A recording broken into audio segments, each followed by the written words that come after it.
दिल्ली शहर में दिवाली आने वाली थी, जिसकी वजह से चारों तरफ हंसी खुशी का माहौल था। लोग एक दूसरे के घरों में मिठाइयाँ और पटाखे देने जा रहे थे। शहर में विमला अपने बेटे रोहन के साथ रहती थी। विमला बहुत ही गरीब थी। एक दिन रोहन विमला से बोलता है, माँ, सबके घर में खुशियाँ हैं, चारों तरफ रोशनी ही रोशनी है। मेरे सारे स्कूल के दोस्तों के यहाँ पर कोई न कोई गिफ्ट देने आता है, लेकिन हमारे यहाँ कोई नहीं आता। रोहन के मासूम सवाल सुनकर विमला उदास हो जाती है और बोलती है, बेटा, हम लोगों का कोई नहीं है ना, इसीलिए कोई नहीं आता। हमारे सारे रिश्तेदार दूर दूर रहते हैं। लेकिन तू चिंता मत कर, तेरी माँ है ना, तेरे लिए मैं खूब सारी मिठाइयाँ और पटाखे लाऊंगी।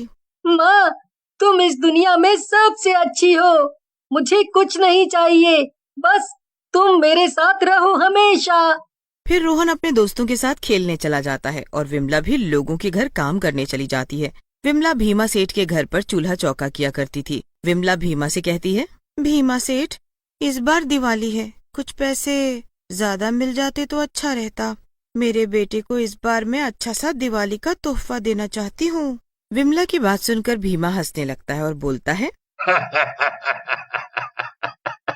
अरे बिमला, तुम जैसों की भी कोई दिवाली होती है क्या? अरे मीठे चावल बना कर खिला देना अपने बेटे को, खुश हो जाएगा। तभी भीमा का बेटा नकुल वहाँ आ जाता है। नकुल बहुत ही बिगड़ैल और रंगीन स्वभाव का था। विमला को देखकर बोलता है, अरे पिताजी, इस बुढ़िया को काम पर रखा है आपने? अरे लोग आजकल नौकरानियां भी इतनी सुंदर रखते हैं। चलो, आपकी मर्जी। लाओ, मुझे कुछ पैसे दे दो, मुझे दोस्तों के साथ घूमने जाना है। नकुल की बात सुनकर भीमा हंसने लगता है और नकुल को 5,000 रुपए निकाल कर दे देता है। विमला बेचारी आंखों में आंसू भरकर देखती रह जाती है और वहाँ से चली जाती है। 2 दिन बाद जब वो काम पर जाती है, नकुल गुस्से में उसकी ओर इशारा करके बोलता है, पिताजी, आ गई आपकी लाडली नौकरानी। अब इसी से पूछिए मेरे पैसे कहाँ गए। हो ना हो, इसी ने चुराए हैं। च, च, च, चोरी? अरे आप ये कैसी बातें कर रहे हैं मालिक? और नकुल बेटा, मैं तो तेरी माँ जैसी हूँ, मैं भला क्यों चोरी करूँगी? वाह, देखो तो कैसे अनजान बन रही है। उस दिन तू ही पैसे मांग रही थी ना, जब मिले नहीं तो चोरी कर लिए। देखो विमला, देखो, अगर तुमने पैसे लिए हैं तो कबूल कर लो, मैं तुम्हें कुछ नहीं कहूँगा, समझी?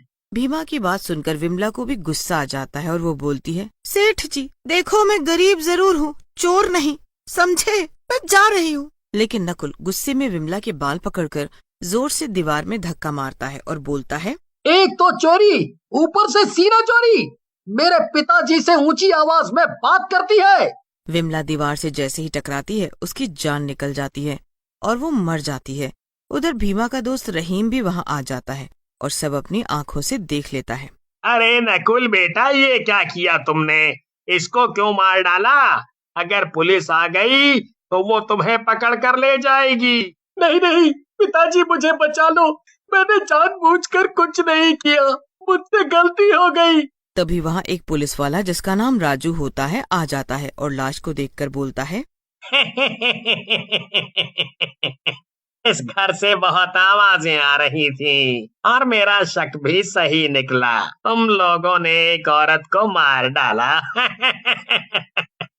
तुम सब लोग अंदर जाओगे। अरे राजू सर जी, तुम्हें क्या मिलेगा हमें पकड़कर? हाँ, यदि तुम चाहो तो मैं तुम्हें ना पकड़ने की फीस जरूर दे सकता हूँ। ऐसा कहकर भीमा अपनी जेब से नोटों की गड्डियां निकालकर राजू के आगे रख देता है, जिसे देखकर राजू बोलता है, अरे सेठ, इतने पैसे में तो तुम पूरे शहर का भी कत्ल कर दोगे तो मेरी आंखें बंद रहेंगी। ऐसा कहकर राजू वहाँ से चला जाता है। भीमा, नकुल और रहीम मिलकर विमला की लाश को अपने घर के पीछे बगीचे में गाड़ देते हैं। उधर रोहन विमला का इंतजार करता है। आज पता नहीं माँ को क्या हो गया। माँ इतनी देर तो कहीं भी नहीं रुकती, ना जाने कहाँ रह गई। मालिक, माँ आज पूरी रात घर नहीं आई, ना जाने कहाँ है वो। आपको पता है क्या, वो आपके पास ही काम करती थी केवल। मुझे क्या पता तेरी माँ कहाँ है भाई। मेरे यहाँ से तो टाइम से चली गई थी। तू एक काम कर, कहीं और देख, शायद कहीं और हो। लेकिन सेठ जी, वो तो आपके ही घर काम करती थी, उसने मुझे बताया था। तभी नकुल वहाँ आ जाता है। वो नशे में होता है और बोलता है, एक तो ये भिखारियों को ना जाने पिताजी क्यों मुंह लगा लेते हैं। अरे पिल्ले, तुझे बोला ना वो नहीं है, चल फुट यहाँ से। ऐसा कहकर नकुल रोहन को घर से उठाकर बाहर फेंक देता है और रोहन के सर पर चोट लग जाती है। रोहन रोता हुआ सड़क के किनारे बैठ जाता है। रोहन का रोना सुनकर विमला की आत्मा कब्र से बाहर आ जाती है और एक चुड़ैल में बदल जाती है। चुड़ैल रोहन के पास जाती है, लेकिन अदृश्य होने के कारण रोहन उसे देख नहीं पाता। मेरे बेटे को मैंने जीते जी कभी रोने नहीं दिया, लेकिन इन दुष्टों के कारण वो रो रहा है। मैं इन दुष्टों को ऐसा दंड दूंगी कि पूरी दुनिया इसे याद रखेगी। ऐसा कहकर चुड़ैल रोहन के सामने आ जाती है और रोहन के सर पर हाथ फेरती है। माँ के हाथों का स्पर्श पाकर रोहन उठ जाता है। माँ, तुम आ गई। माँ, तुम कहाँ थी? तुम्हें पता है ना, मैं तुम्हारे बिना नहीं रह सकता, लेकिन तुम ऐसी क्यों दिख रही हो? रोहन की बात सुनकर चुड़ैल रोते हुए बोलती है, तुझे मेरे बिना जीने की आदत डालनी होगी बेटा। ये दुनिया इतनी अच्छी नहीं है, इसने तेरे से तेरी माँ छीन ली। मेरी जान ले ली। ऐसा कहकर चुड़ैल रोहन को सारी बात बताती है, जिसे सुनने के बाद रोहन बोलता है, तुम चिंता मत करो माँ, मैं उन दुष्टों की जान ले लूंगा। मुझे एक बार बड़ा हो जाने दो, मैं इस पूरी दुनिया को आग लगा दूंगा जिसने मुझसे मेरी माँ को छीना है। रोहन और चुड़ैल बातें कर रहे होते हैं कि तभी वहाँ पर एक बाबा आते हैं। चुड़ैल और रोहन उन्हें देखते ही रह जाते हैं। रोहन बेटा, ऐसे नहीं बोलते। अगर पूरी दुनिया ही इतनी खराब होती तो कब का खत्म हो गई होती। ये दुनिया इतनी बुरी भी नहीं है। न जाने बाबा की आवाज में क्या जादू था, रोहन बिल्कुल शांत हो जाता है। ये देखकर चुड़ैल बाबा से बोलती है, बाबा, आप कोई सिद्ध पुरुष लग रहे हैं, आप मेरे रोहन का ख्याल रख लीजिए। मैं इस चुड़ैल के रूप में इसको अपने साथ नहीं रख सकती। चुड़ैल की बात सुनकर बाबा हंसने लगते हैं और बोलते हैं, सही कह रही हो बेटी, और इसी के लिए मैं यहाँ आया हूँ। तुम्हारे रोहन को अभी बहुत से काम करने हैं इंसानियत के लिए। आज से रोहन मेरे साथ ही रहेगा। मैं इसे ले जा रहा हूँ। ऐसा कहकर बाबा रोहन को लेकर वहाँ से चले जाते हैं।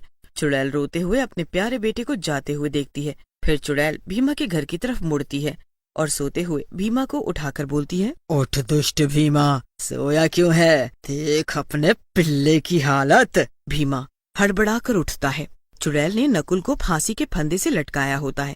ये देखकर भीमा चुड़ैल के पैरों में गिर जाता है, लेकिन चुड़ैल हंसते हुए बोलती है, तुमसे तो गलती हो ही नहीं सकती, क्योंकि तुम अमीर आदमी हो ना। लेकिन आज मैं देखना चाहती हूँ तुम्हारी दौलत क्या तुम्हारे बेटे को बचा सकती है। ऐसा कहकर चुड़ैल रस्सी खींच देती है। रस्सी के खींचते ही नकुल को फांसी लग जाती है और वो मर जाता है। ये क्या किया विमला? ये मेरा इकलौता बेटा था। मैं अब कैसे जीऊंगा? मेरी जान ले लेती। तेरी जान ले लेती तो तुझे किसी और की जान की कीमत कैसे पता चलती? अब तो मेरे बेटे की तरह अकेला रहेगा, जैसे मेरे बिना वो रह रहा है। ऐसा कहकर चुड़ैल वहाँ से चली जाती है, लेकिन चुड़ैल के जाते ही भीमा के शरीर में लकवा लग जाता है और उसका आधा शरीर काम करना बंद कर देता है। बाबा ये देखकर हंसने लगते हैं और रोहन से बोलते हैं, बेटा, तुम्हारी माँ ने अपना बदला ले लिया और भगवान के पास चली गई, और अब तुम भी उनके सपनों को पूरा करो।